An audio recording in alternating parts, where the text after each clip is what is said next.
Hello and welcome to the DPDL Talent Development Podcast, brought to you by Double Pass. I'm your host, Sarthak Dubey, and this is a show where we talk about grassroots football, picking the brains of some of the leading experts in the field of talent development. On today's episode, we welcome one of India's most qualified and knowledgeable football coaches. He's got a UEFA A license and is currently doing his AFC Pro license course in Chandigarh. He's got an impressive coaching CV, having worked at some of the top football organizations and academies in the country, the likes of Tata Football Academy, Bengaluru FC, where he worked as the head of youth, the I-League second division team, FC Bengaluru United, where he worked as the head coach, and most notably as the head of player development at the All India Football Federation. It was in this role at AIFF where he designed and conceptualized a revolutionary plan for Indian football. This plan is known as Baby Leagues, also known as Golden Baby Leagues today. Prior to this, the importance given to grassroots level competition in India was very scarce. It was his ideas and his vision that inspired hundreds of baby leagues across the country, whether it was in Goa or in Maharashtra or in Manipur, or right here in Bangalore, even the Double Pass Development League. He's a mentor, he inspires us every day, and for me, he's the reason I'm sitting here today doing this job that I so passionately love. I'm delighted to welcome Richard Hood on today's podcast.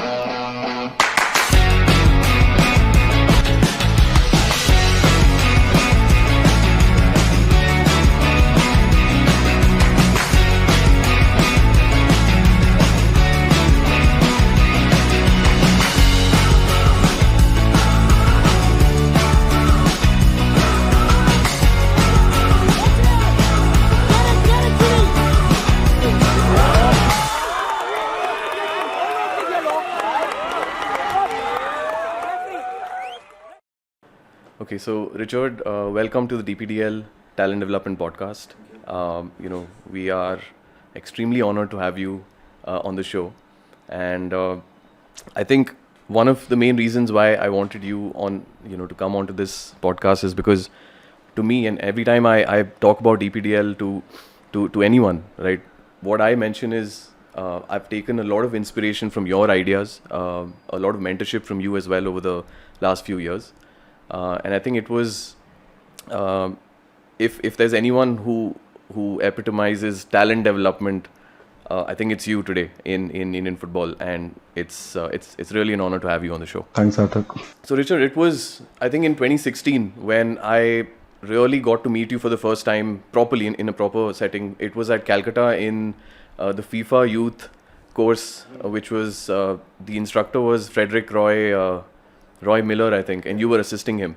And it was on that course when I, for the first time witnessed your presentation on Indian football and the eye-opener, as we call it, which basically busted a lot of myths about talent development. It opened our eyes on, how far back Indian football is compared to the developed football world, right? And with a lot of stats, with a lot of,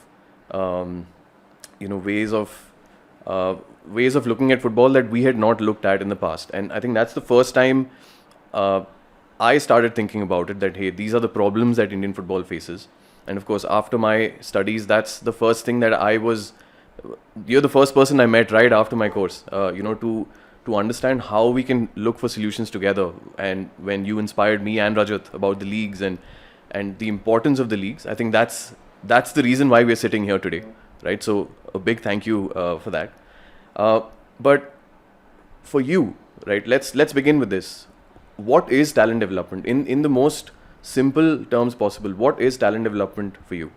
I think it's a journey that you put any player through, right from the time they walk into a club or under the guidance of a coach. Let's just say you start with the basics of what exactly is your perception of talent. I think it differs from different people. Even within the same organization, you've got 10 coaches, regardless of whatever curriculum they have in place. Talent development, or let's say talent, how they describe talent is going to be different.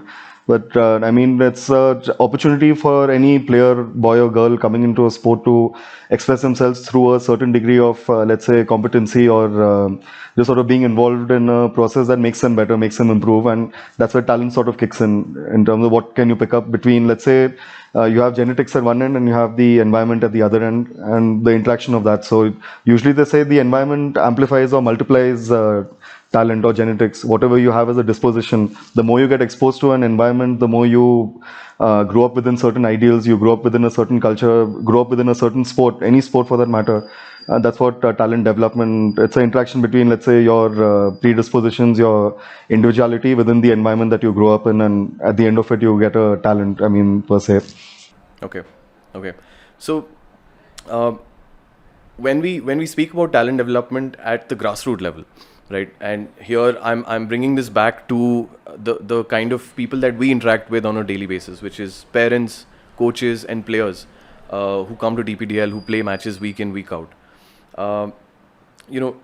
How should they look at this journey? You described this as a journey of a player entering at a certain age, and then interacting with various things in the environment. So how should these, in simple terms, right? How should a parent look at talent development today? Like what should their aim be when they see that their child is enjoying the sport, right? How should they look at this journey of talent development? I guess as a starting point, most parents are looking at it from a recreational point of view, as in they want their kids to experiment with a certain sport. They respond to it. I mean, the response that the kid provides in terms of wanting to go back to a particular sport, wanting to improve, wanting to move on to a better club, better coach, different setting. So I think parents sort of accompany that journey. And one big factor in it is that, I mean, I think a lot of parents, they try to look at it like the academic pathway, in terms of, let's just say, time invested in the process in relation to the improvements that I enjoyed.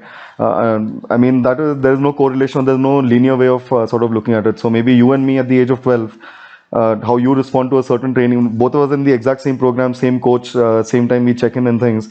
What you take away from the program, what I take away from the program is going to be very different. So I think one thing is you need to let the player grow within the environment that he is being subject to, within the competitive ideals that he's being subject to. And then again, I think these are factors that the parents can't really hide away from, because as a parent, if you're ambitious, as a parent, if you're, let's say, a bit more of a hands-off approach, that'll sort of dictate the, let's say, the communication that you have with the kid. And this is something that coaches really don't see. So the pressures that the kid is under in a subliminal way, in a easygoing manner, I mean, at the end of the day, the parents play a big part, because unlike school, where they're away for about 5-6 hours, they find their own way within that setting. You most likely have parents waiting around there for the training sessions to get done or the games to get done, and then they drive back. And parents have a very overbearing, let's say, opinion of what's going on for those 2 hours and for those 1 hour and things. So I guess they need to balance it a bit. I mean, if that's where the question is coming from, let the kid enjoy it, let the coaches take charge, let the environment take charge. If he's developing valuable relationships with his teammates, I mean, let that become the center of why you're doing it for them. And minute you get these indicators of, let's say, he's expressing himself in a better manner, I mean, showing far more competencies than the other, I mean, that's when the parent kicks in. I mean, are you going to take things for the way they are right now? Because what you see at the age of 12 might not be what you see at the age of 16. What you see at the age of at the age of 16, you won't get at the age of 19. So it is not linear. I mean, if you're going to take it match day to match day, or just 1 or 2 training sessions, and you apply all of these social injustices that the coach doesn't value my kid and all of that, I mean, most likely the kid is really happy with whatever is going on. And minute you start to have an overbearing, let's say, influence on how the kid should be feeling about the environment, your coach is useless, don't listen to him, and things like that, I think that's where you sort of need to take a few steps back. And if the point is to give them a escape, or give them a more balanced lifestyle, like you want to balance their social life, you want to balance their academic life as well as their sporting interaction, then it needs to be a balanced approach across all fronts. And not that because sport is I mean, in terms of the time limits, you have control over it, you have an overbearing influence on how you expect them to think and behave, or what sort of opinions they form about the people that make up those 1 or 2 hours per session. I think that's where I think parents should take a step away and let the interaction be centered around the kid. Okay. So one of the things I took from this, and very key point you said, is every child, the context of every child is different. every child develops differently. Their environments are different. So obviously, comparing kids just because you're, like you said, if a child is doing great at 12, may not be doing the same in a few years' time. Do you know? But there does come a point where parents become a bit when they do see talent, when they do see an opportunity that okay, this my kid is good. I really do want to go another level with this child. I want to support support his growth, his or her growth in another way. I mean, some of them we see they go extreme measures at the age of 8, 9, 10, where they're already looking at opportunities in Europe. They're looking at opportunities abroad for their kids. Like, how important do you think it is to trust the environment that the child is already developing in, and plucking them from that and putting them somewhere else? Do you think it really helps? Like, would going to Spain for a 10-year-old, for a 12-year-old, even for a 14-year-old, going to Spain or going to a Germany, settling there, do you think it's helpful? Do you think it's worked? There needs to be a point of confirmation now, as in if the club or the entity in Germany, number one, or whichever country it is, Spain, Belgium, Netherlands, or whatever it is, if they have an elite program running and you tick those boxes, as in you're equal over there, then maybe it makes a bit of sense. But even in those best of best environments, you're looking at less than 0.05% chances of success. So even if you put yourself through that whole journey from the ages of 8, 9, 10, let's say you go on your 11th birthday, you last the journey, and the chances of you being involved in the game as a professional at the highest possible level in a good top 5 league is going to be less than 0.05%.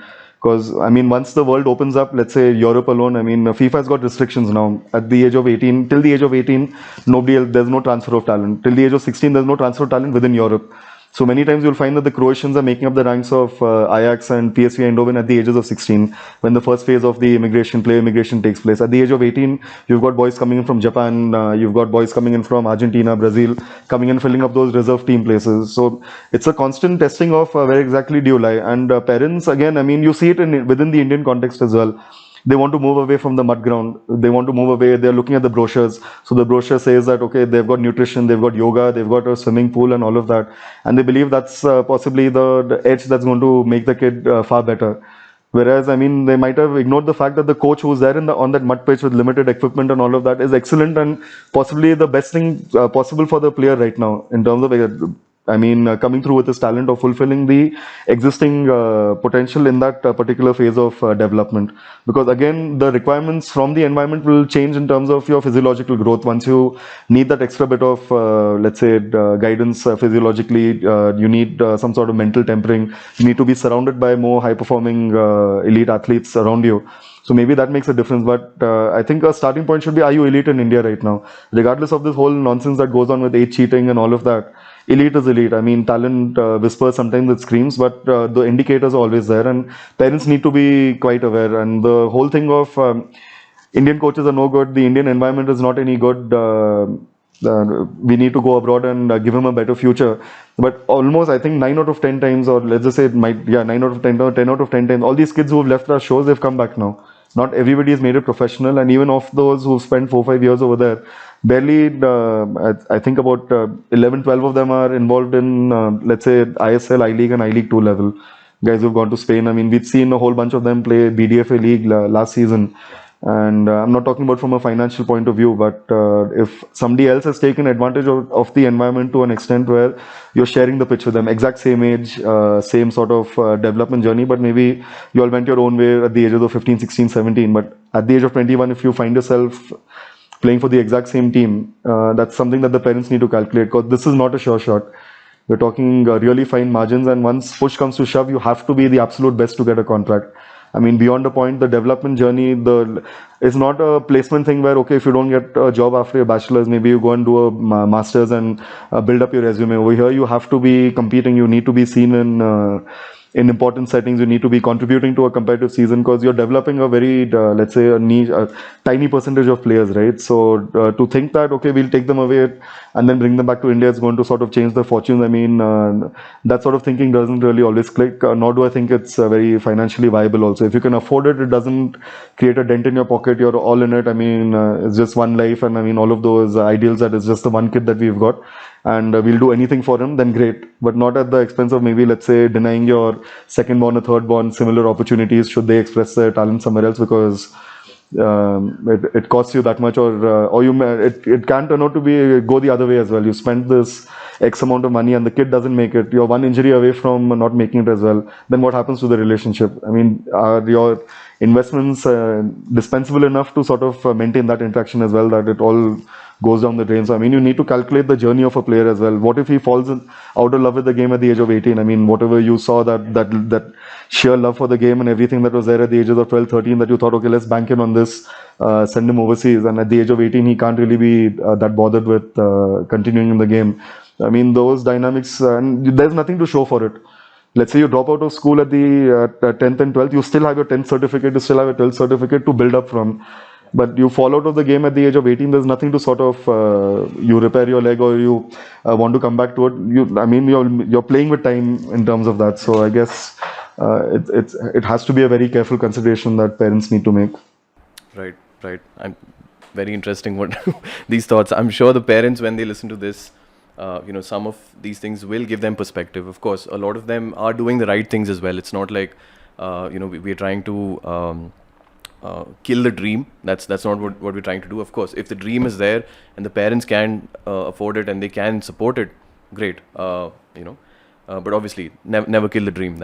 So Richard, in 2016, when you just started off, was it 2016 when you started with the AIFF in the head of youth development role, right?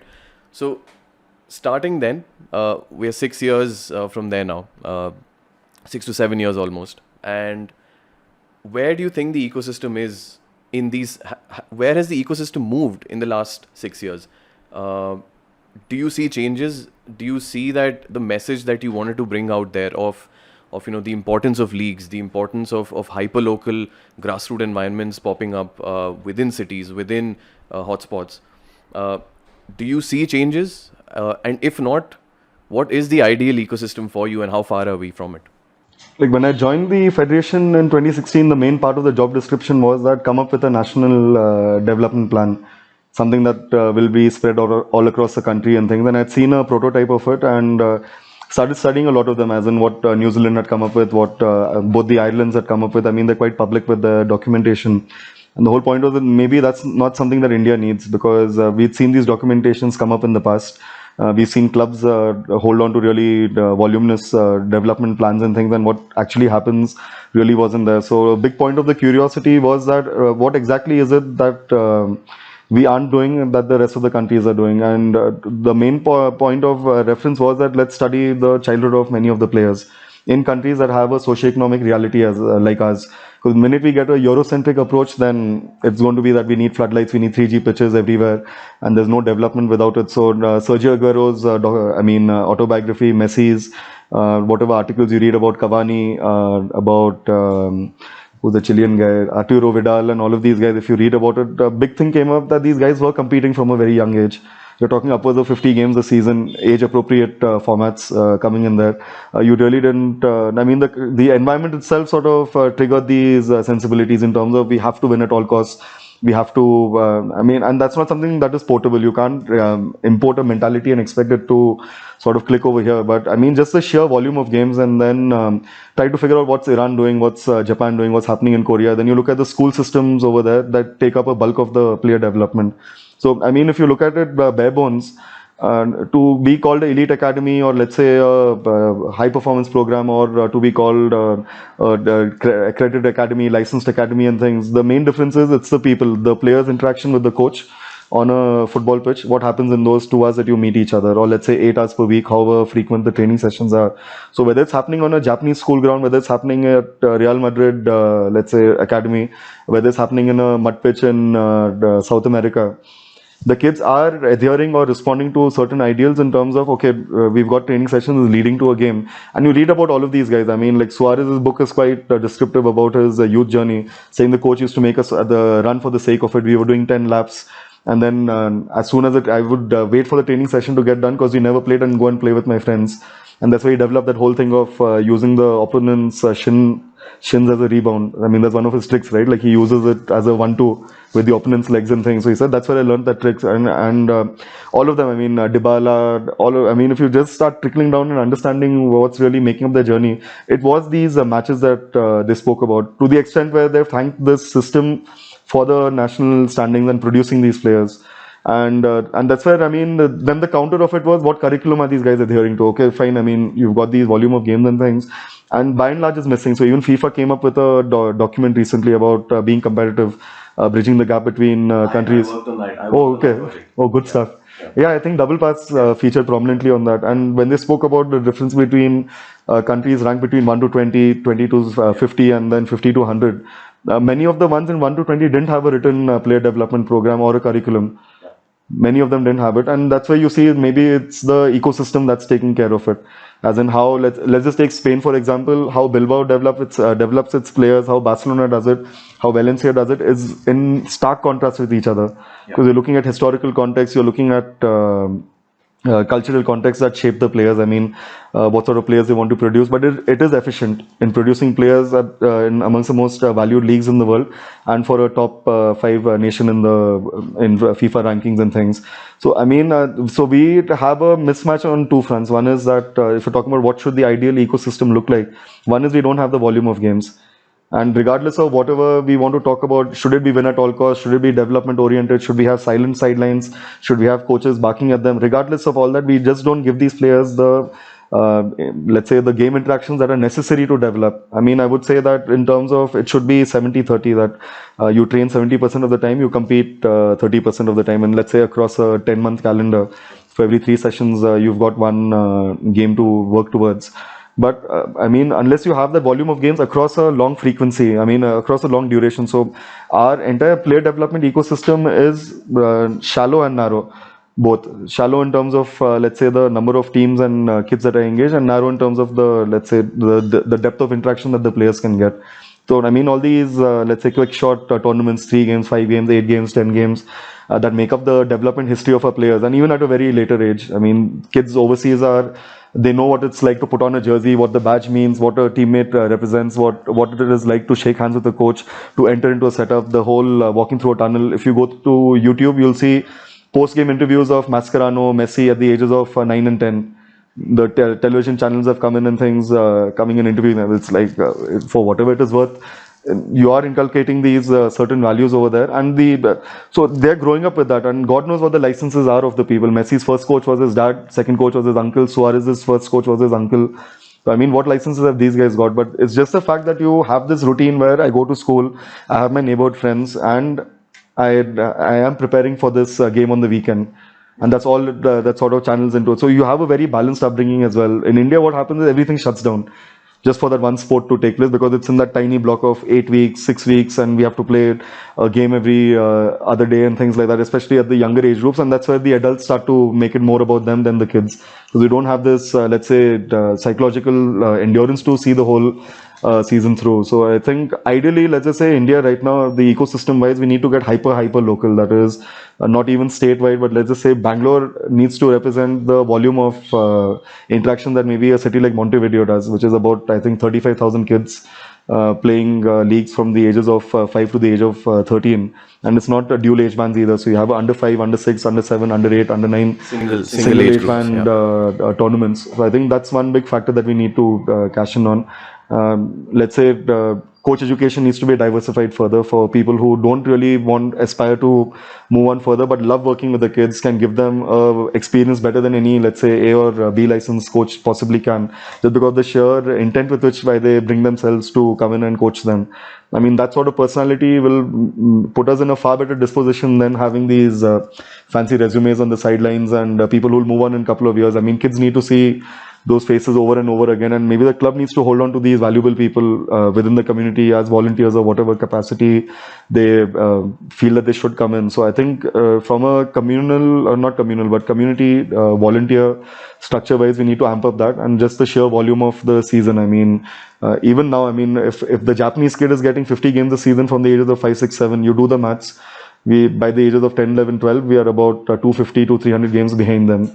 So how are we going to bridge that? Then we have the residential programs that say that we train twice a day, 10,000 hour rule, which has been dismissed enough and more times across the years. So we try to bridge these gaps in terms of, we feel that, the ecosystem also is a very age appropriate factor, right? I mean, you need to have certain experiences under your belt at the ages of 6, 7, 8. The way you learn to move, developing your running mechanics, developing your technique, developing your ability to scan the pitch while controlling the ball, while under pressure. So all of these things, the ecosystem is a very, let's say, delicate, age appropriate experience delivering mechanism or system that the kids need to experience, and there's no way of undoing it.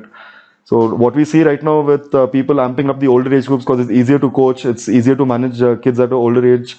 I think the longer we continue with that, we are going to see similar circumstances with what the realities of Indian football are, because the catch-up race starts at the ages of 5, 6, 7, for under whatever social, cultural norms you want to look at. But I mean, the race starts over there, and we are losing year on year by sort of delaying what it should actually look like.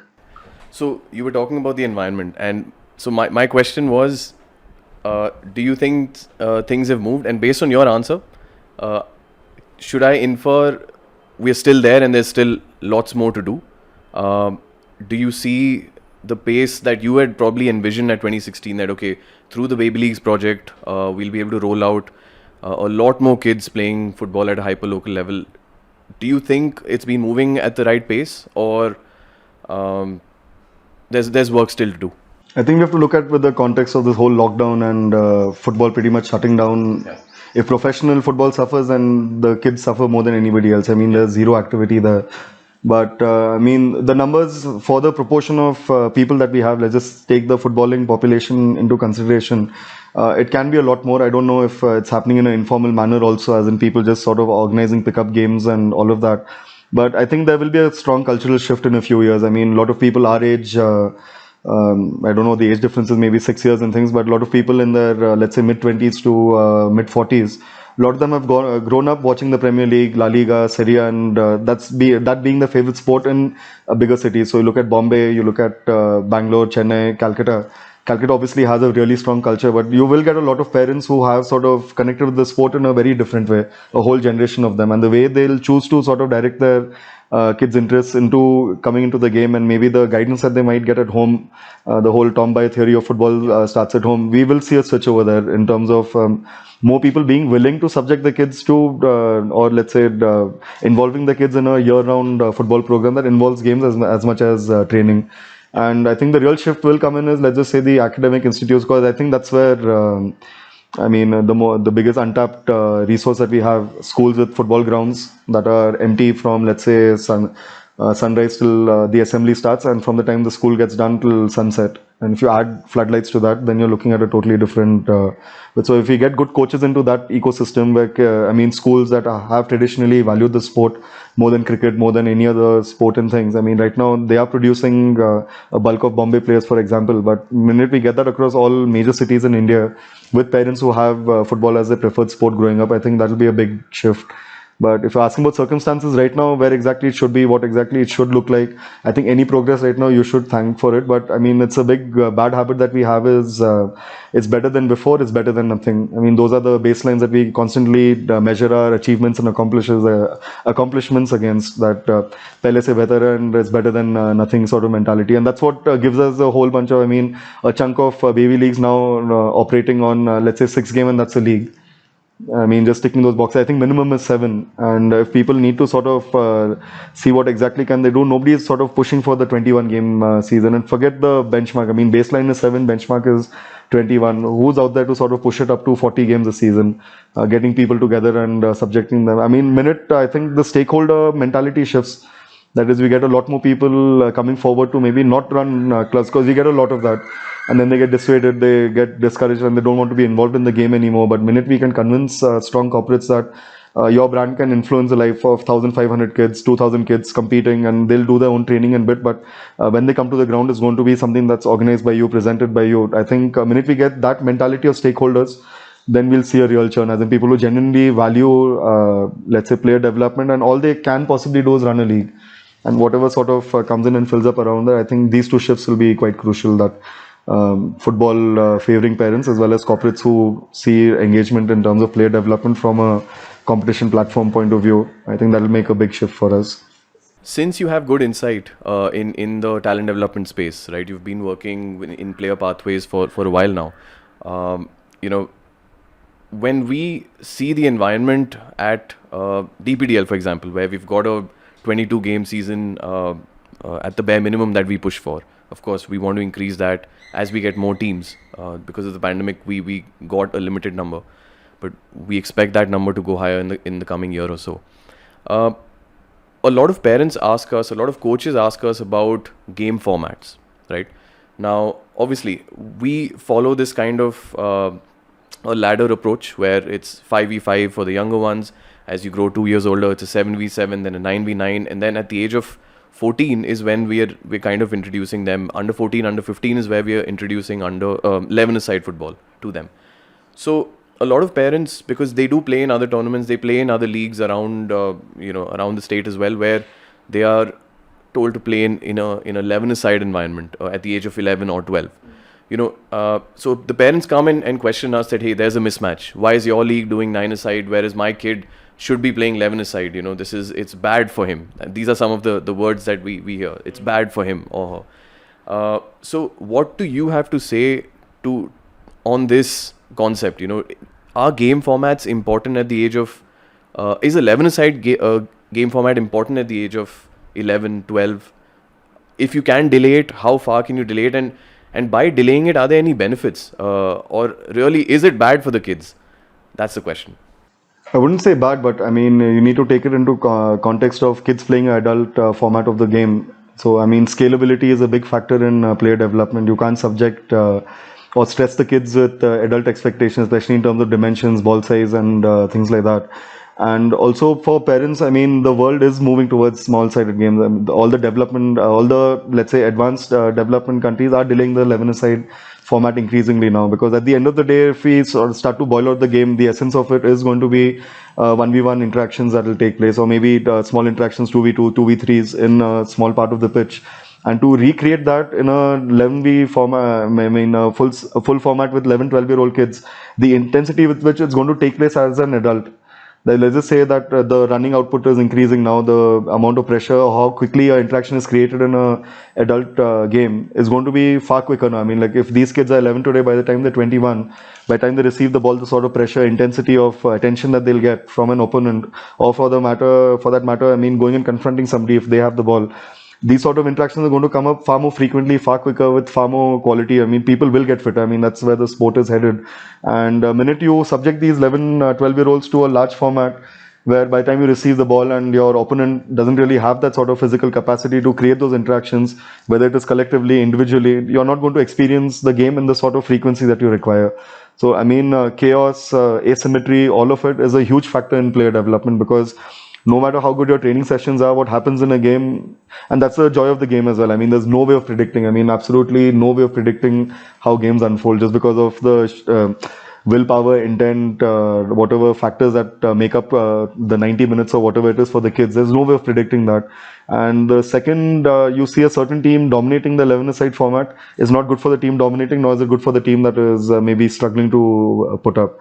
So, I mean, let's just say from a development point of view, the mental faculties, let's just say the decision making, the automaticity that you want the players to develop at a later age group, unless they're facing these game interactions repeatedly, I mean, constantly, each match day is about making quicker decisions, playing quicker, getting rid of the ball quicker, closing down quicker, whatever it is. I mean, speed is going to be such a big factor, and then your technique is only useful in high intensity pressure situations, thinking clearly, executing clearly under intense pressure, under chaos.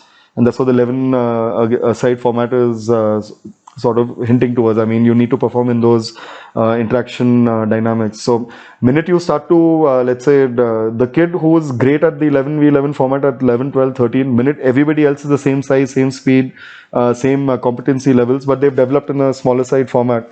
I would bet 9 out of 10 times those kids in the longer term have already developed these faculties. They aren't struggling to meet up with the scalability of the sport, because it's that, as you mentioned, it's every 2 years that you're increasing the pitch size and things. So as they grow within the game, how they adapt to the increased spaces, having to kick the ball harder to cover longer distances, and all of that, it's going in line with their physiological development. So you're not really getting a phase where the kid sort of lets go and is suddenly surprised that everybody's as good as me. I mean, you're delaying that as well, and you're developing the right appropriate skills that you require under pressure. within the smaller formats as well, which will unfold in the 11v11 format at a appropriate time. So there's no way of there are no shortcuts. I mean, if the 11v11 format is supplementary, let's just say you're playing 80% of your games in an age appropriate manner, and these tournaments, for whatever reasons, they continue with full size. Even if there should be a little bit of consideration of maybe make it box to box, reduce the width of the pitch, reduce the length. But even if that's happening, I think that's okay. But if it's just 11v11 and if you guys are doing a good job of continuing with it and contributing, let's say 22 games through the platform, I mean the competition platform that you all have figured out for the kids, then I think that will always, they might go and enjoy the 11v11 game also. And but I mean, if the bulk of the games are being secured in this format, I think there's no need for changing it or to really question it as such. Right. Okay. So Richard, you've had a pretty long journey now as a coach as well, at some pretty decent places in Indian football. You know, all the way from Tata Football Academy, the BFC role that you had, and obviously building the whole ecosystem with FCBU that you were doing. When we look at the new, the new era of Indian coaches who are coming in, especially at the grassroots level, the ones who want to enter the sport for the first time, a lot of them, like you said, are interacting with. They're watching the Premier League, they're watching the Bundesliga. They've grown up seeing the glam around that, and they believe, that's the glam is what really brings them into coaching originally, right? But how about you? Talk a little bit to us about what the reality of being a football coach is at the highest level. I'll start with what happened with my first job. So it was with it's FC Madras now, but back then it was Mahogany FC. So we are talking about picking up scrap construction material and making hurdles out of them. I mean, like bending it into shape to make those agility hurdles and things, getting pieces of wood, tying it to a rope. And I mean, we thought that was coaching, right? Because we'd seen all these videos and all of that. So we have to have hurdles and things. It wasn't available also, as in within the marketplace and stuff. It was difficult to get hold of. So, I mean, if talking about struggles, that was one part of it. When I'd gone to Vasco Sports Club, this guy Kannan, who's now assistant of the India under-16 team with Vivian, every single day, 24 footballs over here, your cones and markers here, hand pump, and he's riding the bike. So like when all these people say India is crazy, their love for Goans love for football and all that, like that's like tourists and things, like they would pick up on it and things. So I mean, if you're talking about at the highest level, it's one bit, but you have to put in the time. So like for example, Vasco Sports Club, it was head coaching under 14, under 16, under 18, under 20, and the Chowghle College girls team and men's team within, like, let's say you'd clock in about 3 to 4 hours of, more than 10 hours of coaching every 2 days, because you have to just go from one age group to another. So he does the warm-up, I come and join, and I do the warm-up, he comes in and join the things in different parts of the pitch, and just two of us sort of handling that volume of players. So, I mean, the whole glamour part of it, I knew from the first job, actually, the one in with Mahogany, that it's not going to be from, like, let's say 2 years over here and then maybe West Ham or Liverpool is going to come calling. With the sexy suit. Yeah. But, I mean, just because, or the track suits now, I mean, all of that. So the reality is that you have to, it's not easy at all. It's going to get even more competitive now because you have more people getting licenses than ever before. So when I'd done my licenses in India, at the time you had to have been an ex-player who played in the Santosh Trophy or NFL. Otherwise you don't get a place in your D license even. So I had to go across to Singapore to complete a whole bulk of it. So my sister was working there as a chef. Fortunately, it paid the fees and whatever emails and all of that to just get access to training courses. It counted a lot. And we're talking about reality at the senior level as well. I mean, it's great. Like we have these sound bites. We get a little bit of attention when we play important tournaments like the qualifiers and Durand Cup. It looks all good and things, but I've been very fortunate one to have great people around me. Gurmangi Singh, who's amongst the most capped players in Indian football, has been among the more important players to come through. And then Chelston, again, with his strength and conditioning background, it becomes very important to have good people around you and then fight for them, as in it's not really getting just getting your contract sorted out and things. So, I mean, the struggle initially was to sort of get people around you, and many people think that they can go it alone. That is, I don't need these experts behind me. I know enough about conditioning. I know enough about what it takes to manage a dressing room, and maybe this whole lack of self-awareness and then this expectation that it's going to click tomorrow. I'm going to get that big contract tomorrow. I mean, like I've struggled over here. So a big mistake, or let's just say a bit of advice is the amount of time you put in, the amount of let's say effort you put in has got absolutely no relation with how much the third person watching you values it. The minute you start to feel that I've done so much XYZ, this is just around the corner, people are going to start appreciating me. It very rarely is the case. The minute you feel that there's so many eyeballs on you, people are going to tune in and listen to me, and you start to post your newspaper cutouts on social media thinking like people will notice. It very rarely works that way, because it is intensely political, securing a job anywhere. I mean, like forget about Indian football. Anywhere that happens, and then you need to prove your competency. So let's just say the entrance skills, as long as you're working at the lower levels, be very, very diligent about, let's say, getting your fundamentals and basics in place. I mean, don't go into like, let's say, elaborate and extensive understanding of tactics and training sessions thinking that what's happening on YouTube is going to like sort of unfold tomorrow, and that's going to defy your coaching success. So I mean, the time and let's say self-awareness that you need to build before the big job comes is probably what's going to dictate what keeps you there.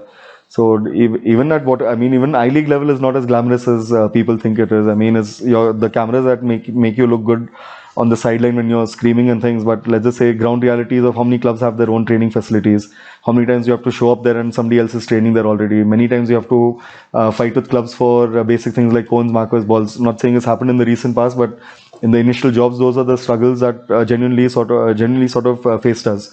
So I mean, like we keep saying like don't kill the dream and things, but again we need to highlight the realities of the job as well. I mean, at the elite youth level, regardless of what the organization is, you need to be accountable for the time that you're putting into the job. And minute you deliver results for whatever reason it may be, let's say it's developing good players, delivering results on the points table, the sort of football that you play looks good, need to sort of keep that closer to your heart, because minute you start attributing too much of emotion or expectations to what you're producing, and you see that maybe your boss, the person that you're pitching the job to, they don't see any value in it, then that's the first point where you start to fall out of love with the profession itself. So having these things in place, your ideals, the intent with which why you've started on the coaching journey, you need to sort of keep that to yourself and let other people talk about you rather than maybe sort of highlighting and expecting people to notice you, because it's unless you're at a very, very high level working with high profile players, it gets really difficult to get noticed. Correct.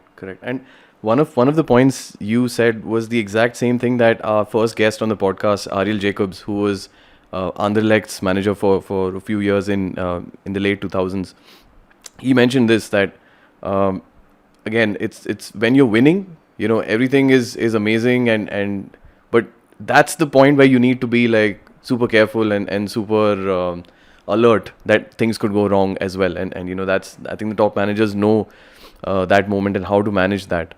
But you know, speaking of your coaching journey, I'm sure there have been disappointments. It's again like talent development, even coach development is not linear. It's up and down. You know, so what has been your toughest moment as a coach?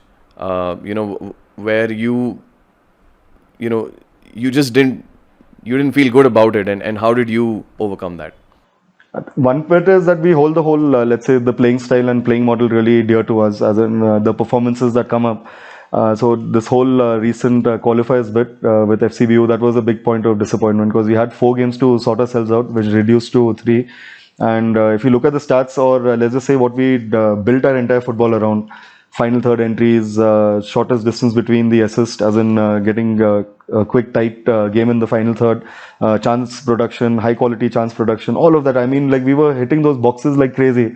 And at the end of it, like it cost us points as well, because I mean, what's the point of playing well if you don't get the results? And that sort of self-realization came in. And obviously people, I mean, you get calls and people start to maybe try and find you in a better place of mind and things. But like I said, when you see the process, be as successful in terms of, let's say, the process itself, but the results really don't attribute towards the end product.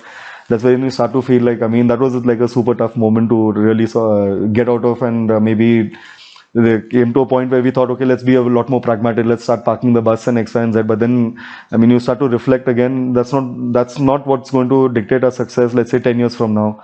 So maybe the failure that we faced over here, let's be honest about it, certain things did break down, let's say on the relationship front, on the point of, let's say, tactical management of things, the talent management of things in those 3 games that we played. But we can't really let those 3 games defy us also, and, as in all the world's over now, and then there's nothing to sort of work towards and things. So yeah, the losing part or any, I mean, like even draws feel like a loss to us and things, and it's a emotional. Has a big emotional bearing, as in no matter what the management also tells you at times that, oh, it's totally fine, we want you to focus on getting the process right and all of that, regardless of what feedback or security you've got. It's I mean, you can't tolerate losing. I mean, it's a really difficult dynamic to, again, using the word dynamic, but really difficult mental process to sort of come out of and bounce back again, especially when it's just 3 games on the line. In a league format, I think we can find that balance that is going from game to game and adjusting to the opponents a lot more. But tournament mentality, again, it sort of shapes you, and I think that whole tournament bit really did a lot for us in reflecting on our own practices and development. So let's say now you get another opportunity with a club that's in a similar situation, qualifiers, tournament environment. How are you going to approach this differently? Is there anything that you've already planned out that this is what I'm going to do different? Of course, the environment will be completely different, players will be different, but just from, you said your philosophy will stay with you, dear to your heart throughout. So that's going to remain consistent. But what different are you going to do? See, like, I mean, we weren't successful in the first qualifiers, nor in the second, and we thought we did our homework. So I'd studied the entire I League second division from the point of view of, let's say, 7-8 seasons before the first campaign that we had in 2020. That is what were the team compositions, where were the players coming from, average squad size, what sort of, what's it called, congestion that were faced. And we did well the very first time, and it was a proper league setup when we were in the same group as FC Goa, Ara, Kerala FC, Kerala Blaster reserves and things. So that campaign was quite steady, and by far, in terms of the economics of it, that was the most, let's say, pocket-friendly squad that we had. Yeah. But and that was a league format. Minute it came to a tournament format, then you start to jitter a bit, and then I mean, every decision starts to question you, right? Okay, this player is available, let's get him, because if you don't get him, somebody else gets him, then we lose. All of that. So, I mean, you're dealing with a totally different dynamic. As you mentioned, that totally different context and things, we have to measure up everything. And we've done our due diligence in terms of breaking down every game, giving really detailed reports back to the management from the football perspective of things. At least that's one thing that we pride ourselves on, that we don't really hide behind anything or sugarcoat anything. If we fail, we fail, and we give the reason for it, as in this is exactly what has happened. The management was kind enough to give us access to Instat as well. So phase by phase, we could break it down and stuff. But like I said, new club, depending on the budget, depending on their ambition, depending on what the tournament format is, if we have to bring it back, I think we need to keep the main thing, that is to win, that is to qualify. And then whatever, let's say, context it survives, and we need to find the best possible solution to do it. And with the game plan that we have in mind, that is playing good, attacking brand of football with high energy, regardless of the weather and things. So, I mean, that's a big part of it, that we don't make excuses. People buy in a lot, and that's again thanks to the strength of staff. So, one is take my people along, take the game model along, work with the dynamics and context with which the competition will unfold and deliver success, as in win. So, yeah. Nice. I mean, when the coaches at DPDL who are working with the under 8s, the under 10s, the under 12s, when they listen to this, I think they should start to, because these are insights we don't hear about. I mean, we don't know about this, and through this platform, some of them will understand the reality of your job. So, Richard, when we speak about the coaches working at the grassroots level, these kind of insights will be very helpful for them as they prepare, for their matches, for their training sessions. Of course, the environments are very different. The pressures are very different. If you as a first team coach have pressure of results, even these guys have pressure of results, but for different reasons. It could be because the academy business is being impacted. Parents are not happy. Everyone loves to win, like you said, and lose and hates to lose. So overall, for grassroots coaches, right, the ones who are just starting off their career, working with 8-year-olds, 6-year-olds, 10-year-olds, how do you what kind of guidance would you give them to prepare, for a week, for example, take it week on week, like you said, in at the grassroots level. What are the key qualities that they should be developing, one, in themselves, and two, looking to develop in their players at that age? I think big part of it, if you're coming at it from the point of view of, let's say, the balancing the whole winning dynamic as well. I feel the more time you invest in getting to know your players, these kids, I mean, 7, 8, 9 year olds, finding out what's happening with them away from football, getting to know their parents a bit, at least understanding what their expectations are. That way, you can temper your communication in terms of how much you value winning in relation to how the kids will take it. So there's ways of managing your communication based on how well you know your player pool, right? So I think, yeah, as you mentioned, maybe the business takes a hit and things, and 100% parents want an ambitious coach guiding their kids on match day. Minute they start to see that they don't care, then they might look for a new coach or a new academy. So that balance is quite delicate, and I guess it's there all over the world. I think culturally, the coaches need to find a place where they can grow into.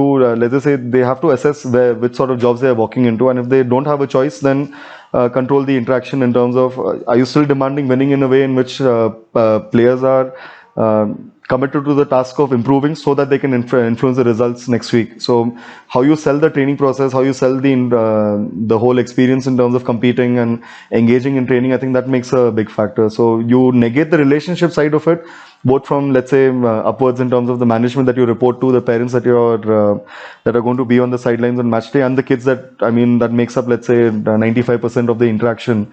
That factor needs to be invested a lot. I mean, if you're talking about just in the inculcating values in the kids, what sort of education can you give these kids away from the football side of things?